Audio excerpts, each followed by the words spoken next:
আসসালামু আলাইকুম। আমাদের প্রধানমন্ত্রী তারেক রহমান জাতীয় সংসদে অথবা বিভিন্ন সমাবেশে যে বক্তব্যগুলো দিচ্ছেন বা যে তথ্যগুলো তুলে ধরছেন, শুরু থেকেই প্রশ্ন উঠছে যে এই বক্তব্যগুলো বা তথ্যগুলো তিনি কি নিজ থেকেই তুলে ধরছেন, নাকি কেউ তাকে ভুল তথ্য দিয়ে মানুষের সামনে হেয় প্রতিপন্ন করার সুযোগ করে দিচ্ছেন। কারণ তিনি যে বক্তব্যগুলো বা যে তথ্যগুলো আমাদের সামনে তুলে ধরছেন, নিশ্চয়ই সব নয়, তার বিশেষ বিশেষ কিছু হয় অসত্য, না হয় ভুল। এতে করে তিনি ট্রোলের শিকার হচ্ছেন। কারা ট্রোল করছে, কারা প্রশ্নবিদ্ধ করছেন, সেটি বড় কথা নয়। বড় কথা তার অনেকাংশই তো ভুল প্রমাণিত হয়েছে বা অসত্য প্রমাণিত হয়েছে। কিন্তু কেন একজন প্রধানমন্ত্রীর মুখ থেকে এই কথাগুলো বের হবে? সবশেষ গত 15 আগস্ট প্রয়াত প্রধানমন্ত্রী খালেদা জিয়ার জন্মবার্ষিকী উপলক্ষে রাজধানীতে একটি অনুষ্ঠানে বিদ্যুৎ সংকটের বিষয়ে তিনি যা বললেন, তুমুলভাবে তা সমালোচিত হয়েছে। তার বক্তব্যটা একটু ছোট করে আপনাদের সামনে তুলে ধরি। আপনারা নিশ্চয়ই অনেকে শুনেছেন, তারপর একটু আলোচনার সুবিধার্থে একটু বলি।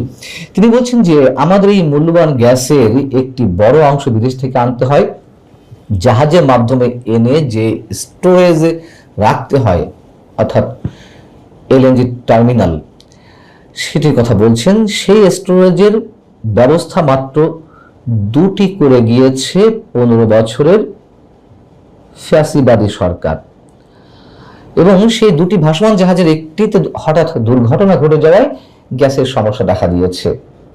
নাম্বার 1। নাম্বার 2, তিনি বলছেন যে বিগত 17 বছরে ফ্যাসিবাদী স্বৈরাচারী সরকার গ্যাসের একটি কূপও খনন করেনি বা সংশ্লিষ্ট সংস্থাকে কূপ খনন করতে দেওয়া হয়নি, বরং তারা এই সেক্টরটিকে বিদেশিদের হাতে ছেড়ে দিয়েছিল। এই ধরনের তথ্য যখন জাতির সামনে তুলে ধরা হয়, তখন আমাদের বিশ্বাস করতে কষ্ট হয়। যতই বিরোধিতার খাতিরের জায়গা থেকে প্রধানমন্ত্রী এই বক্তব্য দেন না কেন, সেটি মানুষের কাছে দারুণভাবে প্রশ্নবিদ্ধ তো হয়, হাসিরও সৃষ্টি করে। বলতে বাধ্য হচ্ছি, প্রকৃত সত্যটা কি আসলে? মানে এমন হয় যে 2টি, 4টি, 5টি কূপ খনন করেছে আওয়ামী লীগ সরকার 15.5 বছরে, সেটিকে একেবারে উড়িয়ে দেওয়া যায় যে একটা কূপ খনন করেনি। কিন্তু আমি সে বিষয়ে পরে আসছি, গ্যাস কূপের বিষয়টি। এলএনজি স্টোরেজের ক্ষেত্রে বা এলএনজি টার্মিনাল ক্ষেত্রে তিনি যে বললেন যে আওয়ামী ফ্যাসিবাদী সরকার মাত্র 2টি এই স্টোরেজের ব্যবস্থা করে গেছে, তাহলে তিনি কি বলতে চেয়েছেন? এই মুহূর্তে যে বিদ্যুৎ সংকট, তা শুধুমাত্র এই 2টি এলএনজি টার্মিনাল আওয়ামী লীগ করে গেছে, তার একটি নষ্ট, এ কারণেই যাবতীয় বিদ্যুৎ সংকট।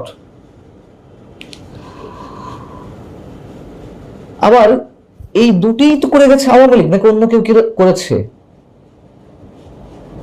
তাহলে যেই বিদ্যুৎ সংকটের জন্য ওই এলএনজি টার্মিনালকে অজুহাত হিসেবে দাঁড় করানো হচ্ছে, এই 2টি না করলে কি হতো? আওয়ামী লীগ গ্যাস কূপের ক্ষেত্রে পরিসংখ্যান দেওয়ার আগে একটি কথা বলে রাখি। অবশ্যই আওয়ামী লীগের 15.5 বছরের শাসনে জ্বালানিতে আমরা মোটামুটি আমদানি নির্ভরই থেকে গেছি, কথা সত্য। কিন্তু নিজস্ব উৎপাদন যে কিছু নেই তা তো নয়। এ কথাও সত্য যে আওয়ামী লীগ সরকার জীবাশ্ম জ্বালানিতে গুরুত্ব দেয়নি। সৌর বিদ্যুৎ যে পরিমাণ উৎপাদনের কথা ছিল সেটি পারেনি, সেদিকে গুরুত্ব কম দেওয়া হয়েছে। মাটির নিচে কয়লা কোন পদ্ধতিতে উত্তোলন করা হবে সে বিষয়ে সিদ্ধান্তহীনতার কারণে কোনো ধরনের কার্যকর কোনো পদক্ষেপ গ্রহণ করা হয়নি, এবং এই বিদ্যুৎ জ্বালানি খাতে অবাধে টাকা লুটপাট করা হয়েছে, হাজার হাজার কোটি টাকা লুটপাট করা হয়েছে, এ কথাও সত্য। কিন্তু প্রধানমন্ত্রী তারেক রহমান থেকে শুরু করে সরকারের সব ধরনের কর্তা ব্যক্তিরা যে একই সুরে বলছে যে গত 17 বছরে আওয়ামী লীগ বিদ্যুৎ খাতে কিছুই করেনি, একটা গ্যাস কূপ খনন করেনি। প্রকৃত সত্য হচ্ছে এই যে 15.5 বছরে আওয়ামী লীগের সময়ে অর্থাৎ 2009 থেকে 2024 সালের জুলাই পর্যন্ত সেই সরকারটি 155টি গ্যাস কূপ খনন করেছিল এবং এই যে 155টি গ্যাস কূপ খনন করেছে তার মধ্যে 6টি গ্যাস ক্ষেত্র আবিষ্কৃত হয়েছে, মানে সচল হয়েছে, উত্তোলন করা হচ্ছে গ্যাস। কোন 6টি? সুন্দরপুর, শ্রীকাইল, রূপগঞ্জ, নর্থ ভোলা, জাকিগঞ্জ এবং ইলিশা।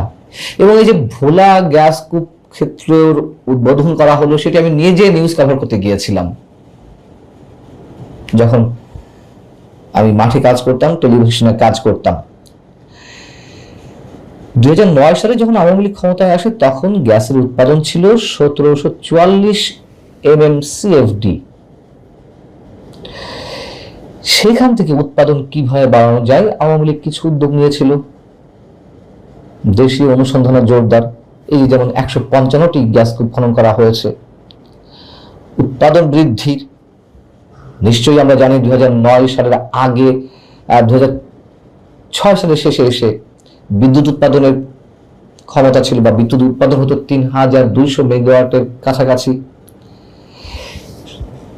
সেই 3200 মেগাওয়াট থেকে আওয়ামী লীগ তো 17,000-এর বেশি মেগাওয়াট বিদ্যুৎ উৎপাদন করেছে এবং সক্ষমতা দিয়ে গেছে 30 থেকে 33,000 মেগাওয়াট বিদ্যুৎ উৎপাদনের, অর্থাৎ অবকাঠামো রয়েছে, আমাদের জ্বালানি থাকলে সেই পরিমাণ বিদ্যুৎ উৎপাদন করা সম্ভব হবে।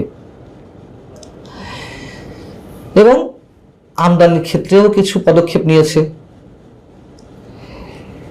এইসবের কারণে করোনা মহামারীর আগে দেশীয় গ্যাস উৎপাদন বেড়ে হয় 1744 থেকে 2750 MMCFD। এবং যদি শুধু গ্যাস উত্তোলন নয়, গ্যাসের উৎপাদন শুধু নয়, অবকাঠামোগতভাবেও উন্নয়ন করেছে। যেমন যে 2টি LNG টার্মিনালের কথা নিজেই বলেছেন প্রধানমন্ত্রী, সেটিও তো আওয়ামী লীগ করেছে। পাশাপাশি কি হয়েছে যে অনুসন্ধান কার্যক্রম ব্যাপকভাবে মোটামুটি সম্প্রসারিত করেছিল। দ্বিমাত্রিক সিসমিক জরিপ চালানো হয়েছে 31,281 লাইন কিলোমিটার। ত্রিমাত্রিক 3D জরিপ প্রায় 6,986 বর্গ কিলোমিটার এলাকায় করা হয়েছে। এই যে দ্বিমাত্রিক এবং ত্রিমাত্রিক সিসমিক জরিপ, এটা কি? এটি হচ্ছে ভূগর্ভস্থ শিলাস্তর, খনিজ জ্বালানি, তেল ও প্রাকৃতিক গ্যাসের অবস্থান নিখুঁতভাবে জানার জন্য 2টি আধুনিক পদ্ধতি,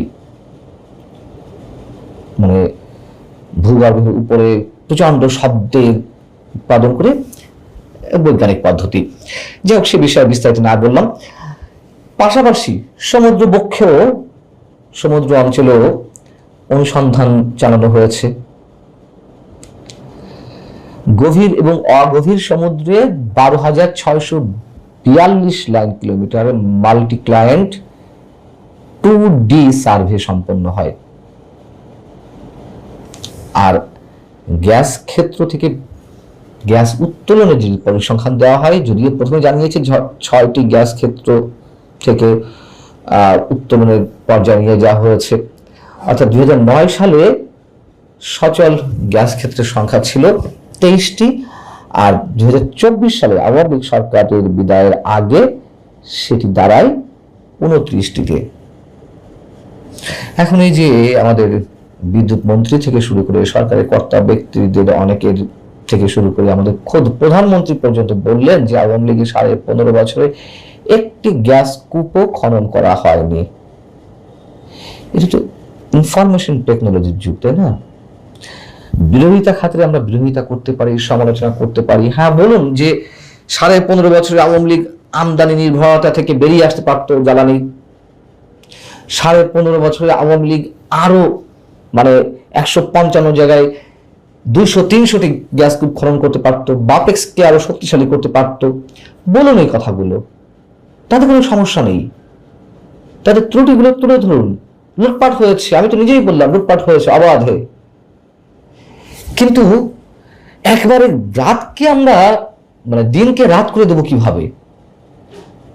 যখনই এই বিষয়গুলো ঘটে তখনই হাসির সৃষ্টি হয়, তখন সত্য কথাও গুজব বলে মনে হয়। ভালো থাকুন সবাই।